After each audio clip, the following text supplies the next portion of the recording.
Okay, so we are in Luke 21. This section covers Jesus' last days before his crucifixion, and he's spending time teaching in the temple, and then in the evening he retires back to the Mount of Olives where he spends the evening there with some friends.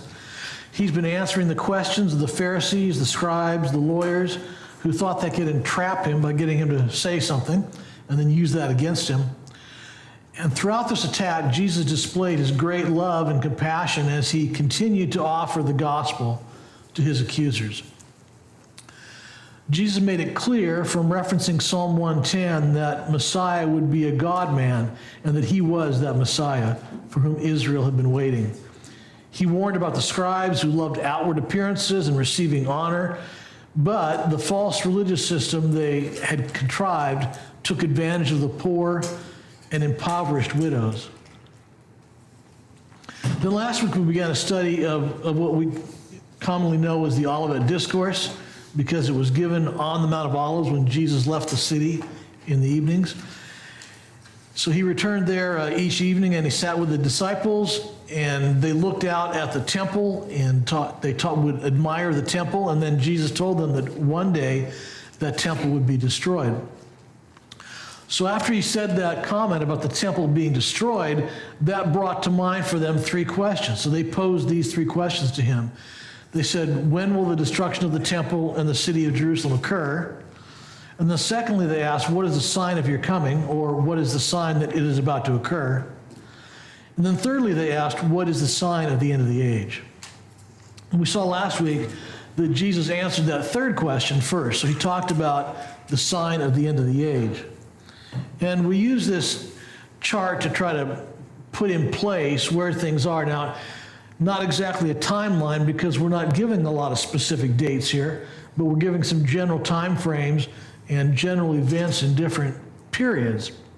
So we'll go through what we reviewed last week. We saw that in verses 6 through 9 of chapter 21, that Jesus said there were going to be false messiahs and wars and tumults before the beginning of the end of the age. So we put that on our line there, before the beginning of the end. And we've seen that this has been true throughout the centuries since Jesus first spoke these words. There have been false prophets and wars all that time. And then after that, Jesus then spoke about things that would represent the beginning of the end of the age.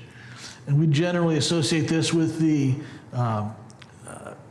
beginning of the tribulation period. So he said, look out for kingdoms rising against kingdoms, for earthquakes, for famines, for pestilence. These things have existed, but they're going to be growing in intensity and in size. And so that's going to be happening as the beginning of the end of the age approaches. And then he jumped back and he said that before any of this would kind of happen, the disciples would be persecuted by the Jews, and they would be persecuted in the synagogues and then in the government by the Gentiles. So he warned them that many of them would be put to death. He said this to prepare them for the days that were to come. Jesus encouraged those first disciples, and us as well, by promising that the Holy Spirit would give us the right words to say at the right time. Jesus said that by endurance they would gain their lives. Well, tonight we move on and we see that Jesus answers the other two questions that the disciples asked him. So let's take a look at that. We're going to read in Luke 21, beginning in verse 20, and I'll read 20 through 28. And if you, again, just jot down any words or phrases you think are important here as an overview. Luke 21:20. But when you see Jerusalem surrounded by armies, then know that its desolation has come near. Then let those who are in Judea flee to the mountains, and let those who are inside the city depart, and let not those who are out in the country enter it. For these are days of vengeance, to fulfill all that is written. Alas, for women who are pregnant and for those who are nursing infants in those days. For there will be great distress upon the earth and wrath against this people. They will fall by the edge of the sword and be led captive among all nations. And Jerusalem will be trampled underfoot by the Gentiles. until the times of the Gentiles are fulfilled. And there will be signs in sun and moon and stars, and on earth distress of nations, in perplexity because of the roaring of the sea and the waves, people fainting with fear and with foreboding for what is coming on the world. For the powers of the heavens will be shaken, and then they will see the Son of Man coming in a cloud with power and great glory. Now, when these things begin to take place, straighten up and raise your heads, because your redemption is drawing near. And he told them a parable, look at the fig tree and all the trees. As soon as they come out in leaf, you see for yourselves and know that the summer is already near. So also, when you see these things take place, you know that the kingdom of God is near. Truly I say to you, this generation will not pass away until all has taken place. Heaven and earth will pass away, but my words will not pass away. But watch yourselves, lest your hearts be weighed down with dissipation and drunkenness and cares of this life, and that day come upon you suddenly like a trap. For it will come upon all who dwell on the face of the whole earth. But stay awake at all times, praying that you may have strength to escape all these things that are going to take place, and to stand before the Son of Man. And every day he was teaching in the temple, but at night he went out and lodged on the mount called Olivet. And early in the morning, all the people came to him in the temple to hear him.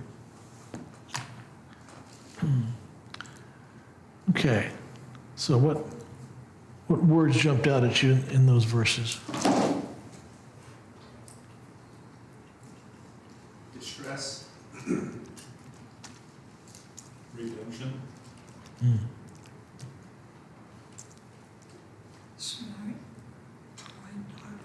There you go. It went dark and then it came back. Oh, Stay awake. Fear, Times. yeah. To fulfill what is written. Pass away.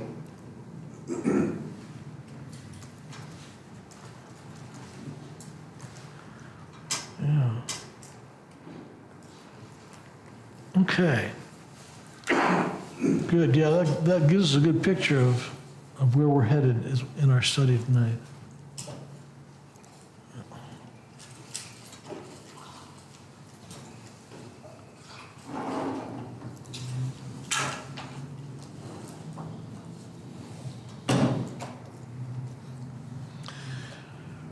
Well, now as this passage begins, Jesus is going to answer the first question about the temple and Jerusalem and when they will be destroyed.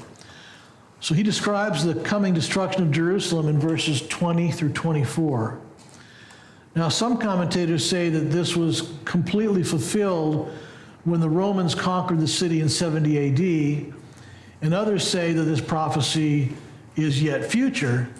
But most commentators would say that this prophecy has kind of a dual fulfillment. It was fulfilled in 70 AD when the city of Jerusalem was destroyed, but there's more to come. So they describe it in different terms, like there's a partial fulfillment or a near-term fulfillment or the idea of a foreshadowing of what is to come. I think all these things can apply because it is a historical fact, yet we know that there's more coming in the way of destruction later on. So they may make some nuanced points, but they agree that there's more to come. We have the history of 70 AD, and the coming fulfillment was described by the prophet Zechariah in Zechariah 14, 1 through 4. Behold, the day is coming for the Lord, when the spoil taken from you will be divided in your midst. For I will gather all the nations against Jerusalem to battle, and the city shall be taken, and the houses plundered, and the women raped. Half of the city shall go into exile, but the rest of the people shall not be cut off from the city. Then the Lord will go out and fight against those nations, as when he fights on a day of battle. On that day, his feet shall stand on the Mount of Olives that lies before Jerusalem on the east. And the Mount of Olives shall be split in two from east to west by a very wide valley, so that half of the mount shall be moved northward and the other half southward. So here we see in Zechariah that near-term and short-term idea, right? Jesus didn't come at that time and set his foot on the Mount of Olives, and he didn't overwhelm everybody, and not all the nations came against them. But that will happen, that will happen in the future, but there was a partial fulfillment of that in 70 AD. Well, then Jesus warned them that when they saw armies surround the city, it was time to flee. So this is his answer to when the city and the temple will be destroyed. It's right after you see the army surround the city. And all who were in the city were to leave, and those who were on the outskirts were not to come in. The day of vengeance will be upon them. And we have a historical record of how this actually played out. So here's a map up here of Jerusalem and some of the surrounding areas. So in 66 AD, there was a Roman general named Gallus, and he was sent to deal with the problem of the Jewish uprisings in Jerusalem.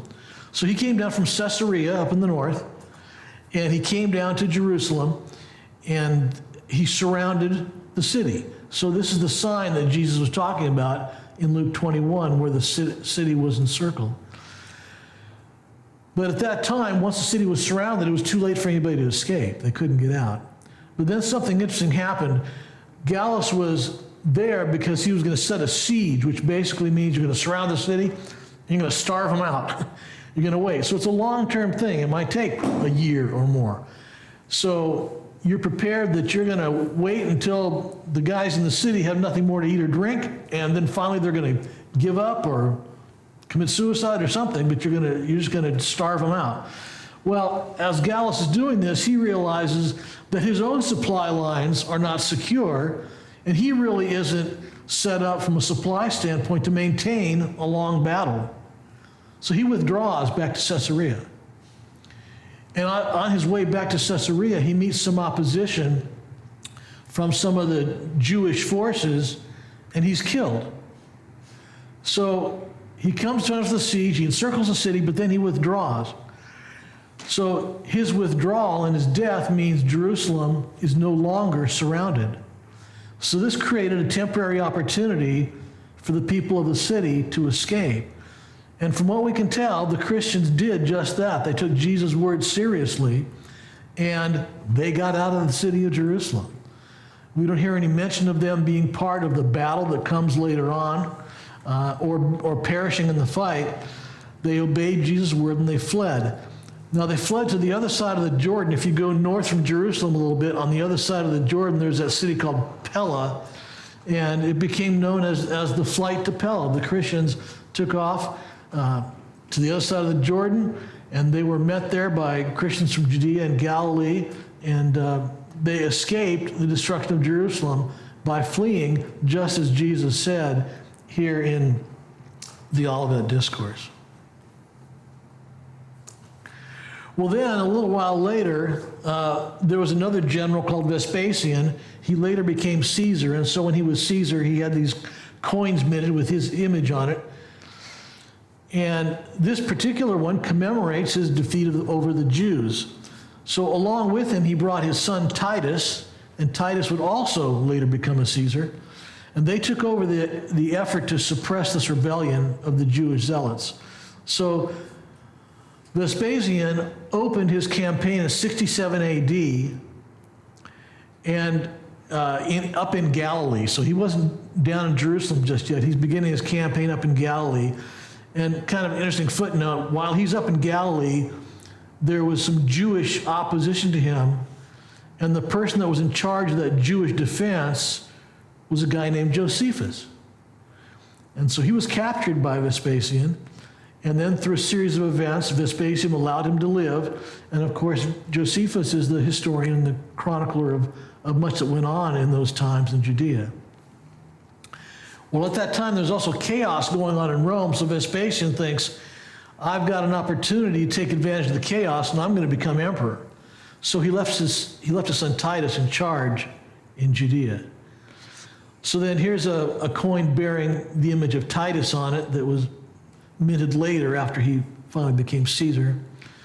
So Titus lays siege to Jerusalem beginning in 68 AD, and by 70 AD, the defenses have collapsed, everybody's starving, and they make a final break through the walls and take over the city. And we've talked about that before, where they plundered the city and burned it to the ground. So this is a description of God's retribution on Jerusalem as a punishment for their rejecting the Messiah.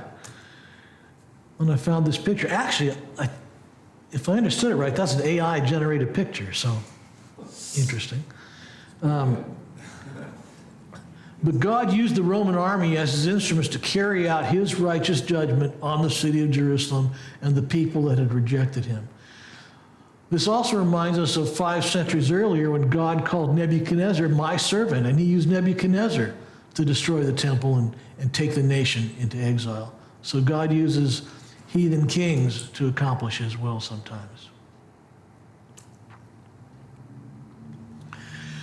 So we see the phrase, to fulfill all that is written. That doesn't mean it's fulfilling all prophecy, but it's a reference to the prophecy about the destruction of Jerusalem.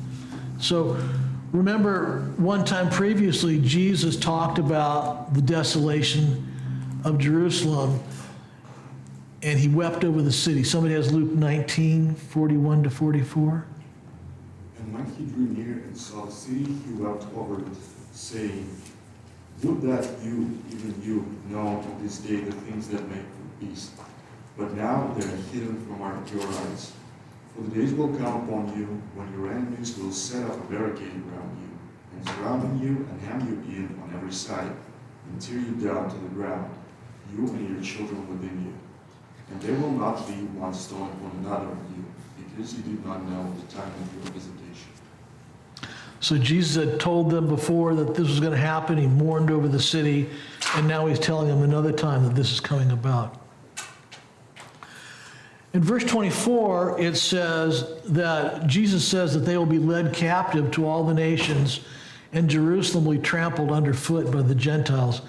This particular carving is part of the Arch of Titus that's in Rome, and that arch was built to commemorate Titus's great deeds and his conquering. And you can see here the image of Titus and his soldiers carrying out some of the goods, the menorah and some of the other goods out of the temple when they captured the city and ransacked it.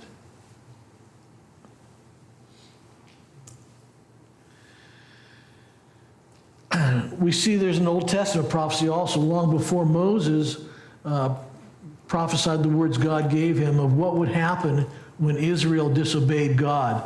And somebody has Deuteronomy 28:64-67.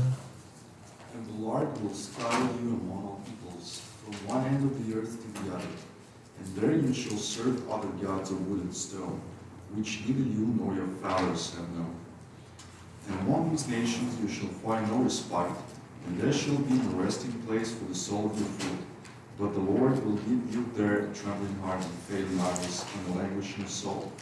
Your life shall hand you down before you. Night and day you shall be in dread and have no assurance of your life.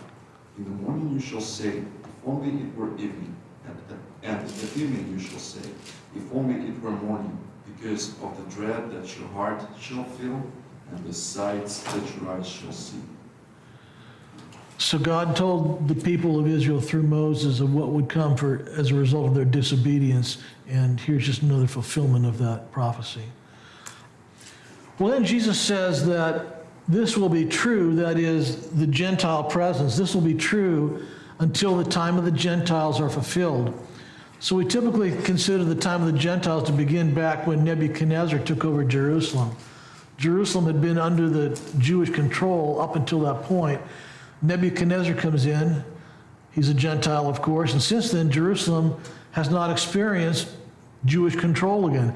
And even today, while the Jews are there in a greater presence, even in modern-day Israel, they don't control that most sacred site in the city, the Temple Mount area. The Muslim Dome of the Rock is there now.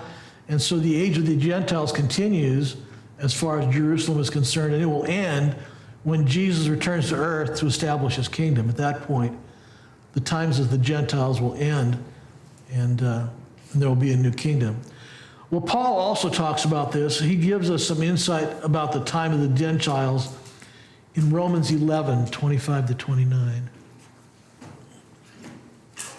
I want you to understand this mystery, dear brothers, so that you will not feel proud and start bragging. Some of the Jews have hard hearts, but this will last only until the complete number of Gentiles comes to Christ. And so all Israel will be saved. Do you remember what the prophet said about this? A deliverer will come from Jerusalem. He will turn Israel from all ungodliness. And then I will keep my covenant with them and take away their sins. And many of the Jews are now enemies of the good news. But this has been to your benefit, for God has given his gifts to you Gentiles. Yet the Jews are still his chosen people because of his promises to Abraham, Isaac, and Jacob. For God's gifts and his call can never be withdrawn.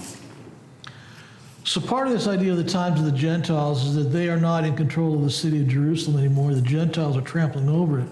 But the other thing that's happening during this age of the Gentiles is that God has hardened the hearts of Israel in order that the Gentiles may be brought into the kingdom. So this is the good news for those of us who are not Jews. Israel's hardened heart and their rejection of the Messiah is a blessing to the Gentiles. This is God's grace toward the Gentiles, and it displays his love for all mankind. He will in time remember his promise to Israel and gather her in, but for now, the rest of the world has an opportunity to hear and respond to the gospel.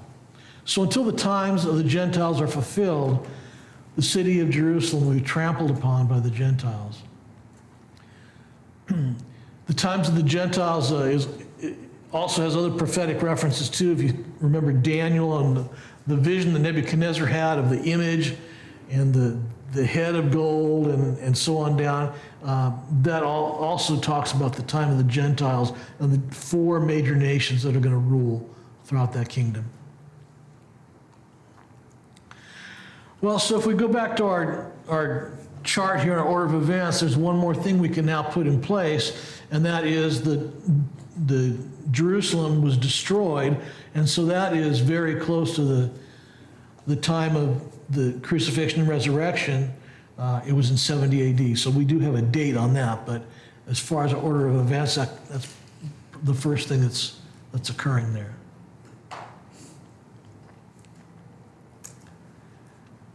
Well, Jesus is now going to come around and answer the second question the disciples asked him, which had to do with the sign of his coming. And this is in verses 25 through 27. And here he points out that the signs will occur just prior to his return.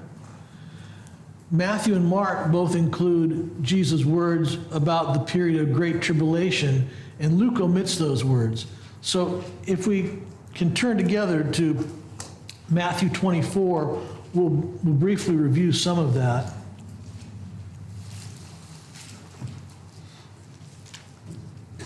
Matthew 24 will begin in verse 15. We won't read the whole section, we'll just catch the first part of it here.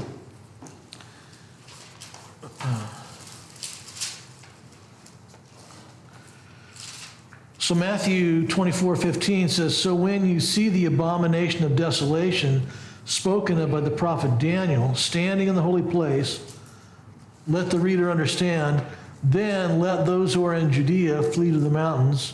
Let the one who is on the household not go down to take what is in his house. Let the one who is in the field not turn back to take his cloak." And then it goes on, and this description is similar to what we read in Luke, but this is really talking about a different event. This is talking about this time during the tribulation when there's that abomination of desolation that's taking place. Luke doesn't give us that detail. So we do see there's some similarity here between this and what Luke just wrote about the destruction. And so we see there is a connection here between the future destruction as well as the near-term one in 70 AD. So Jesus refers to this prophecy about Daniel, about the abomination of desolation happening during the tribulation. That's going to be a 7-year period that the world's going to experience. And the last half is going to be particularly bad. And we can get a glimpse of how bad it will be. Daniel 12:1 gives a little insight there. At that time shall rise Michael, great prince, who has charge of your people. And there shall be a time of trouble such as never has been since there was a nation till that time. But at that time your people shall be delivered, everyone whose name shall be found written in the book. So it'll be a time of great trouble like the world has never seen, and yet there is going to be deliverance for God's people. God's going to retain that remnant for himself. In verse 29, Jesus gives us a time marker when he says, immediately after the tribulation of those days, certain signs will occur. So in Luke, Jesus refers to the times of the Gentiles being fulfilled. Luke doesn't record the details of the Great Tribulation that we see in Matthew, but the timing is the same here. So Jesus gives us 4 specific signs that will occur prior to his coming, which is what the disciples had asked him. Note that they're not isolated events. Nothing is hidden here. These signs will be visible to the entire world. And we're going to take a look at Matthew, Mark, and Luke together to grab these 4 signs. They each speak about them. So first, we see in Mark 13, 24, 25. Somebody have that?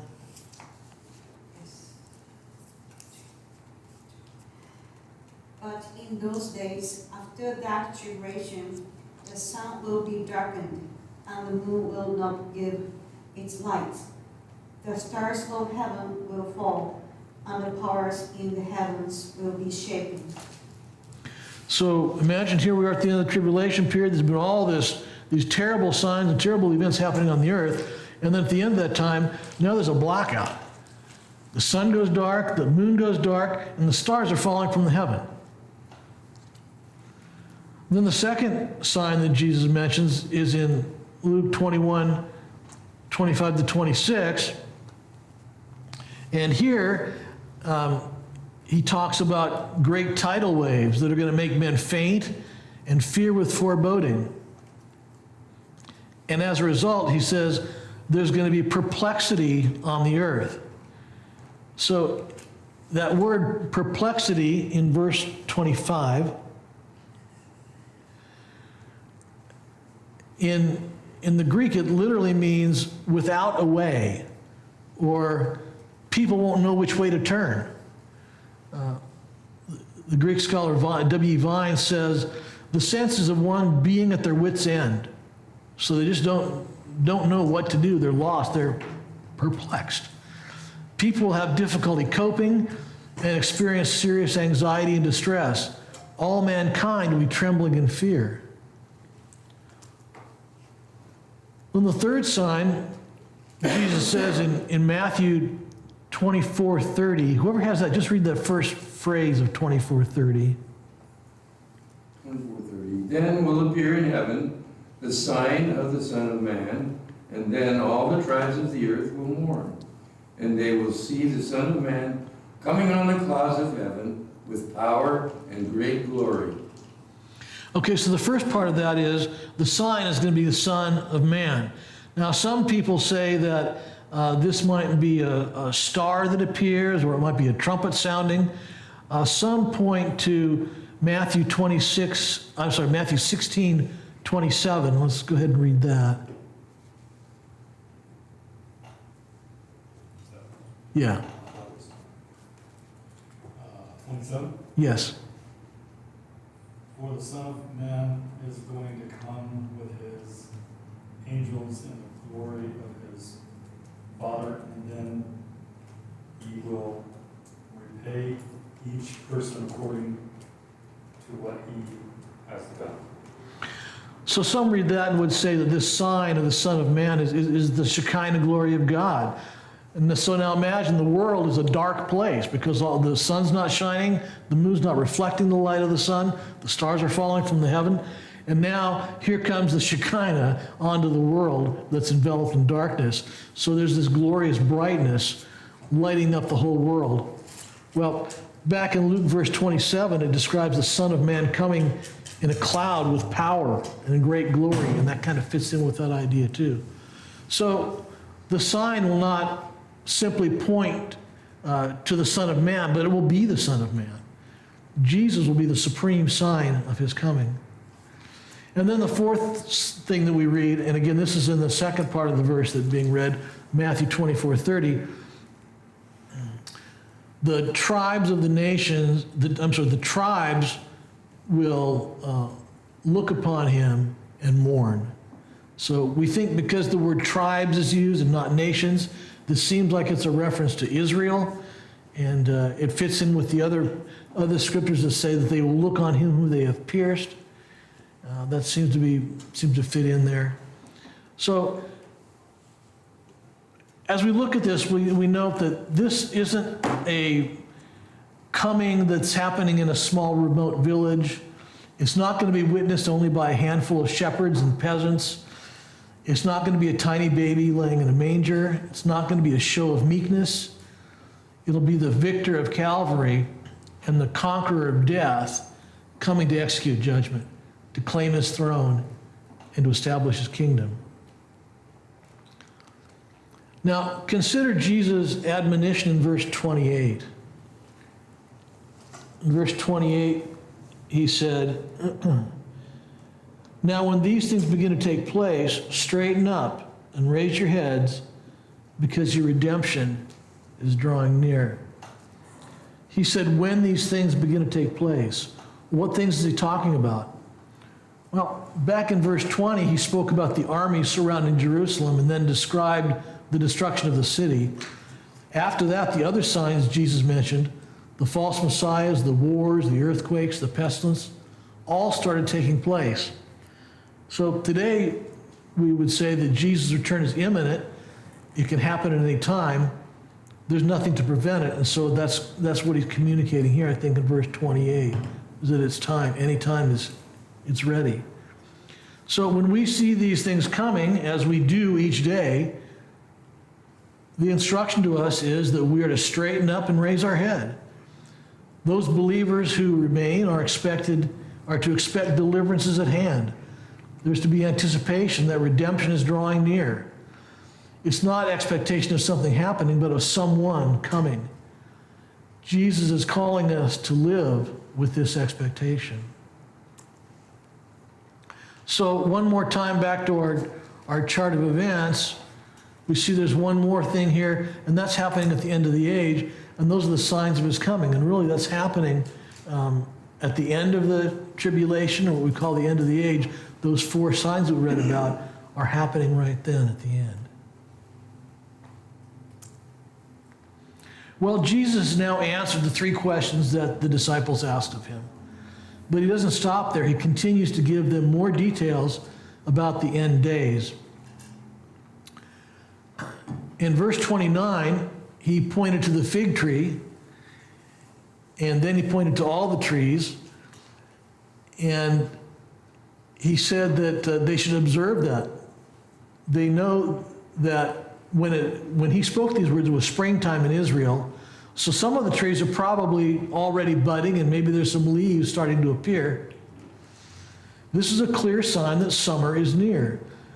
They didn't need to be told that, but they could observe it for themselves. Well, in the same way, they should observe the times and see the things that are taking place. So we're to recognize that the kingdom of God is near. That's true for us as well. It may not be near to our way of thinking, but it's near in God's eyes. You remember Peter said that in God's eyes 1,000 years is as a day, so he has a different time perspective than we do. He's not confined by time and space. So some would say from these verses that we should carefully observe current events We're to mark political events and study the signs of our times. That's fine to a certain extent, but we don't want to get our eschatology out of the newspaper. But there's another lesson for us in these verses beyond just that. We know many of these signs have been taking place since shortly after Jesus spoke them. There have been wars and tumults. There have been false messiahs. There have been earthquakes and plagues. And as these signs continue, we note evidence that Jesus' prophecy is correct. So if all the wars were to stop tomorrow and there was a cure for all diseases next week, well, then we would know that Jesus was wrong, but that's not the case. So as long as these signs continue, we know his word is true and the kingdom of God is near. So the point is not to be writing down these signs and checking them off as we go along or to be assigning dates to them. But the emphasis here is to straighten up and raise our heads. We're called to live circumspectly every day. We're to stay on the lookout for his return. We are to be found ready and prepared with our lamps lit and our jars full of oil, if you remember back the parable that Jesus told.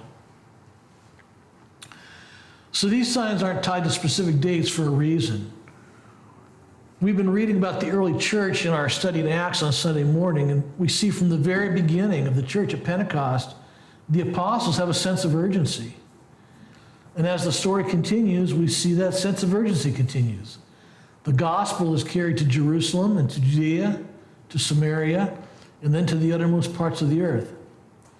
So think, what if Jesus had told the disciples to share the gospel, nurture new believers, and you may even be martyred because of me, but I'm going to be coming back to earth again in 2,000 years. Well, that would have taken away a lot of motivation on their part, right? Us as well. They were excited that Jesus offered forgiveness of sins, yes. They wanted to share this good news with others, yes. But their belief that Jesus could return at any time also pushed them onward in their mission. So Jesus wants us to observe the times and pay attention, but not for the purpose of completing some kind of a timeline or checking off dates. We're to observe the signs of our day and know that Jesus' words are true. He could return at any time. Even though heaven and earth will pass away, his word will not. God's word endures forever, and we can have confidence in that, and we see that in that verse at the end of that section. Well, then in verses 34 to 36, we see him talking again about the end. Now, these verses are interpreted in different ways. Some people would say that these verses are speaking about the second coming of Christ at the end of the tribulation period. People who think that there's going to be a rapture of the church after the tribulation would point to these verses. People who are amillennialists, that is, people who don't believe there's going to be a millennium, they would point to this verse too. And even some who traditionally have believed in a rapture before the tribulation have gone and taken a different look at these verses. But I'm going to suggest to you that I think these verses are talking about the rapture. And I'll give you a few reasons why. And if you don't agree, that's okay. You have a lot of good people that are lined up with you. But as we said, there's some things here that are not real clear-cut. They're confusing and they can be interpreted different ways. But I'll just share with you what my take is on this and why I think it's talking about the rapture. First, maybe kind of a nerdy point, but there's a grammatical issue here. When Matthew talks about this section, he introduces it, and the translation is the word but in the Greek, it's a combination of two words, and so a more accurate translation might be now concerning, or however concerning, and the English translators just put in the word but, which makes sense, but we get a little nuance of the wording in the Greek. So it suggests that there's some kind of a contrast, right? He's comparing it with something new. It might be a new subject even. So Jesus has been talking about the second coming, and now I think he's introducing the subject of the rapture. He's making a contrast there. The second thing is, in verse 34, Jesus says that the day will come upon you like a trap. When Matthew records the words, he puts it this way, but concerning the day or hour, no one knows. So it's this idea that it's going to happen suddenly. Well, Jesus has just given us a lot of details about the second coming at the end of the tribulation. And we know from Daniel the tribulation is a 7-year period. So once the tribulation begins, we know when Jesus is coming, or pretty close. We know it's going to be 7 days, and we may not know the hour, but we know pretty close to when he's coming. But the rapture, no, we don't know the date. There are no events tied to that, so we don't know that date or time. So I think saying it comes like a trap is a better description of the rapture than it is of the second coming. The third thing that I think the reason I think this points to the rapture is that when Matthew talks about this, he records that Jesus says that people will be going about their normal business. They'll be eating and drinking, they'll be marrying and giving in marriage. Now that doesn't sound at all like the final days of the tribulation. The final days of the tribulation is destruction and chaos. Nothing normal about that. But there will be normal days before the rapture because it's going to come suddenly and nobody's going to know.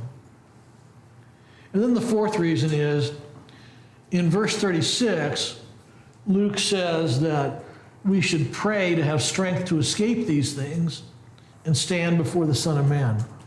Well, praying to escape these things, that sounds a lot like a rapture before a tribulation. So, again, people interpret these in different ways, but there's my 2 cents on how I think we ought to look at these verses 34 to 36, that Jesus is talking about the church being raptured before the tribulation comes and being delivered out of it.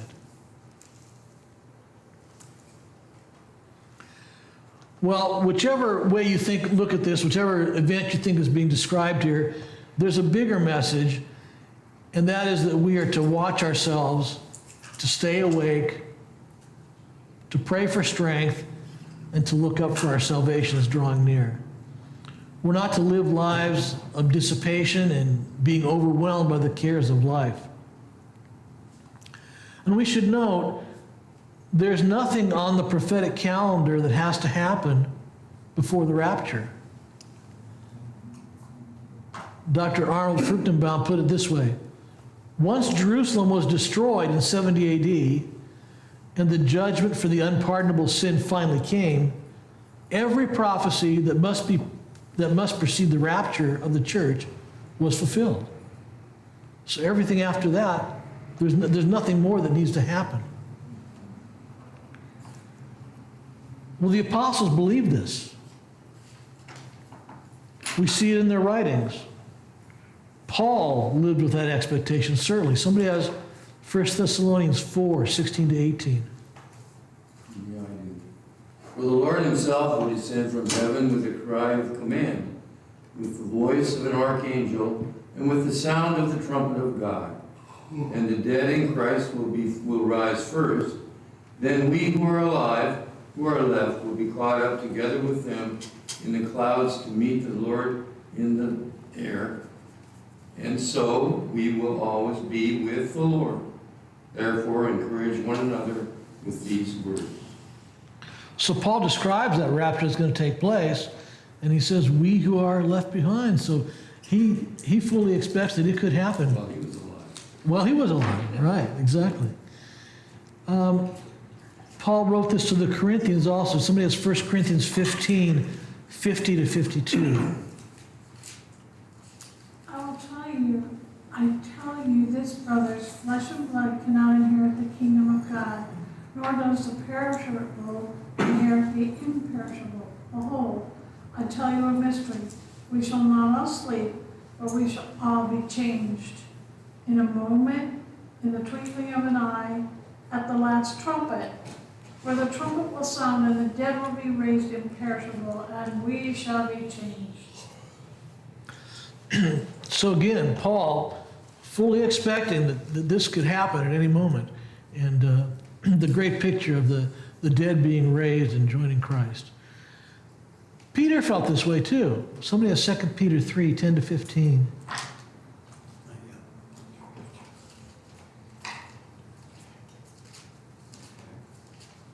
But the day of the Lord will come as unexpectedly as a thief.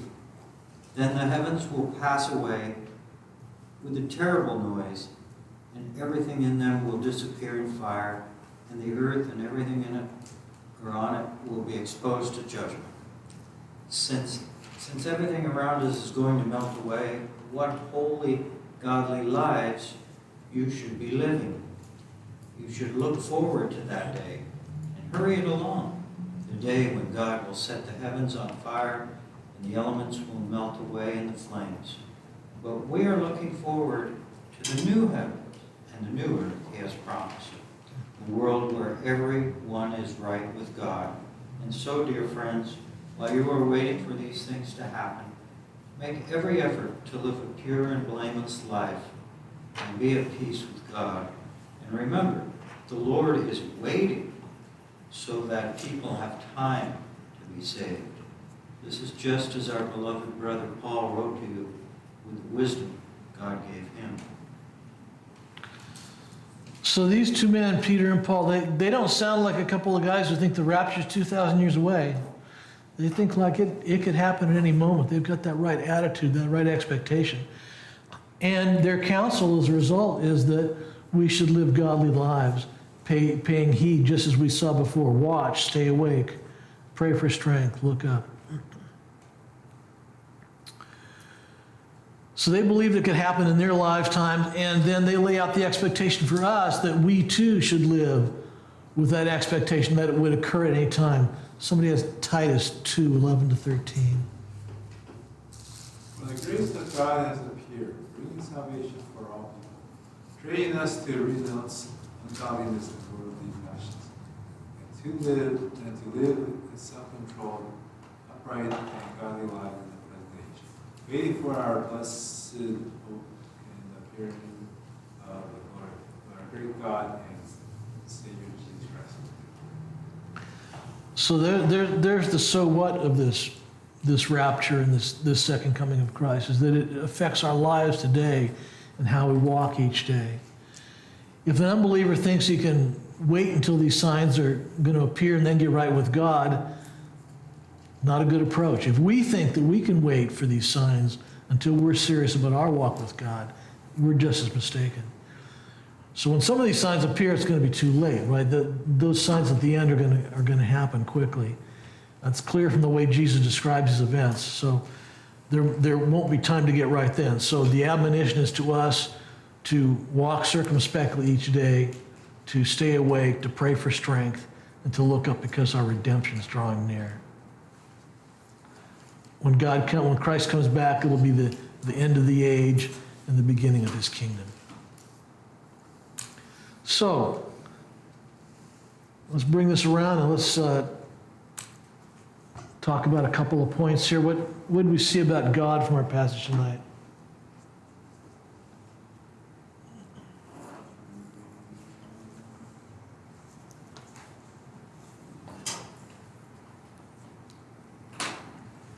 Without a lot of the judgment kinds of passages and second coming passages is the idea that he is going to bring everything into conclusion. So for people who say, why doesn't God stop all the bad things that are happening, or where's justice, and why do innocent people die? All those questions, they get answered here. That's the point of this huge period of history, is that there'll be no question that God is righteous and just and holy, that no one gets away with sin, that the righteous will receive their rewards. So I think this is important stuff to know that there is that kind of reckoning of everything.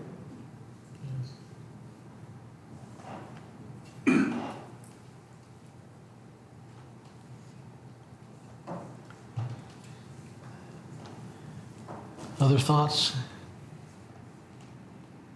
God's time isn't our time. Yeah. He's very patient.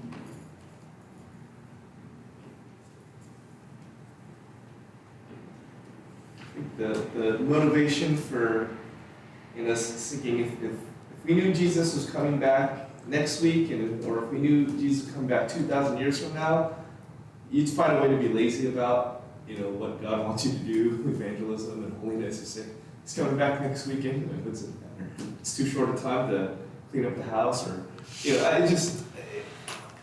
human beings will make an excuse no matter what. So whether you think it's coming in a time way beyond our lifetime or tomorrow. So I think the wisdom of God is so good. It's like everything else, but like, it's a good reason God wanted that imminence and these signs, but not like an exact date. So we had that date, we'd find ways to be lazy about it, or to use it as an excuse. It's very wise. I often hear people talk about the rapture as something that they look forward to more than their lives. I mean, it's almost as if I'm passing time Right. until the rapture comes. Right. Yeah. And so then that sort of lays out this other question, which is, does what we do matter? Does any of it matter? I mean, so why should I work hard? Or why should I make sacrifices? I'm going to heaven, I've done everything that I'm supposed to do, I'm going to heaven. So why should I even bother? Why should I care? And that's this, for some reason, in this moment of time, right? I mean, that discussion sort of, to me, screams very loudly in the background. It's like a lot of people aren't talking about it, but I sense that, there's nothing you can do about the chaos. It's coming, right? And in some cases, we've stood around and we watched it happen, or in some cases we've allowed it to happen. And so, what do we take out of all this? It's an issue. I kind of distill some of this from young people, and then I distill some of this from my discussions with people that are my age and people that are even older than me. It's like, there isn't anything I can do about it, or there's very little I can do about it, so why even bother? And then somebody may not like me because I've said something or done something that somebody didn't like for whatever reason, right? And so there's this sense of paralysis. Oh, the rapture's coming, so I'll just wait for that, I think of this sometimes in terms of people's thoughts about retirement. As boomers are getting to retirement age, we retire. People's thoughts around that, I think, have application here too.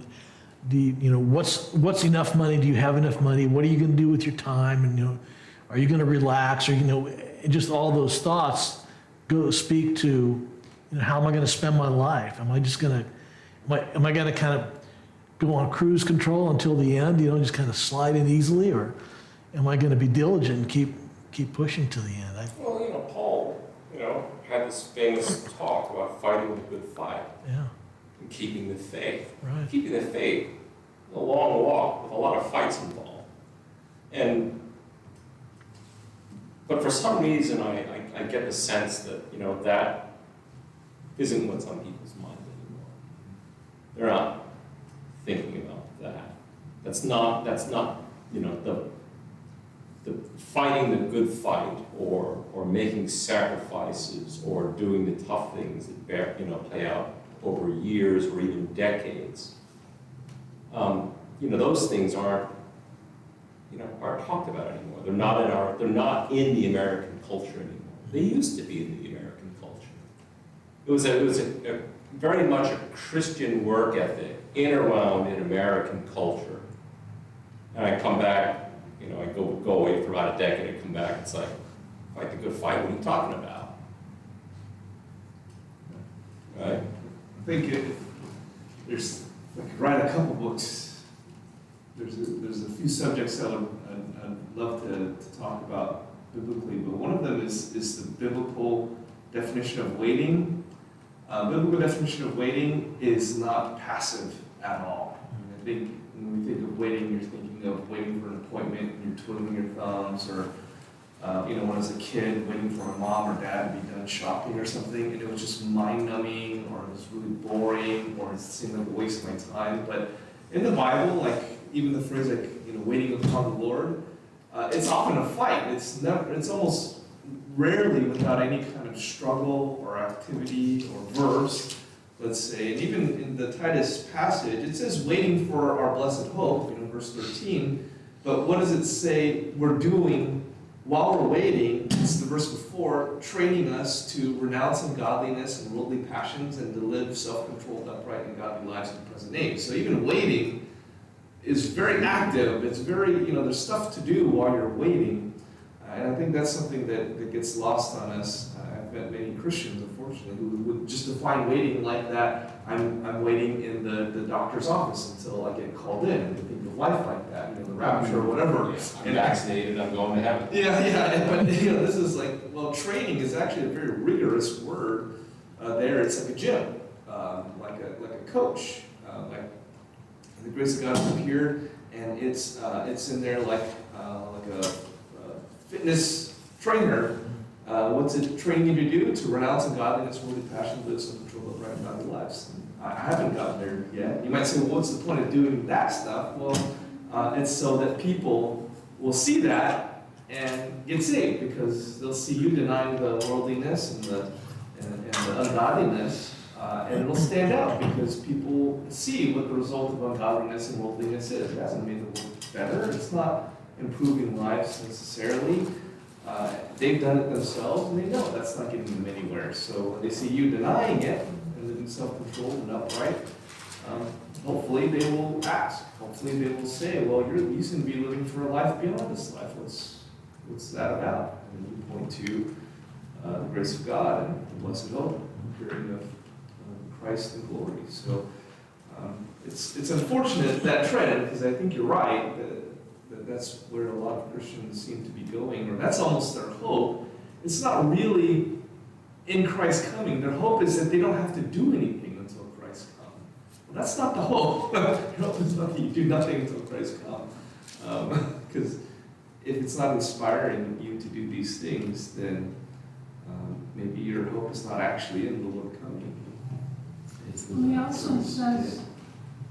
also says that the harvest is ready. Yeah. So if I'm just sitting and I'm just waiting, I'm not doing the harvesting. I'm not sharing Christ. I'm not taking people with me to heaven. And that's his goal. That's what he wants us to do. Yeah, it's not, how can I say this? It's not, make it to the end and then there's something different, right? There's a connection between this life and the next life. What we do here and what goes forward. Well, we've kind of danced around this a little bit.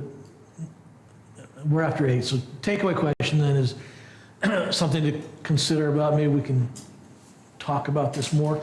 What does it mean to me to live a life that is expecting Jesus' return? Seems like a straightforward enough question, but maybe put some brain power to that and think what it means to each of us to, if we're really going to believe that Jesus can return at any time, how do we live differently?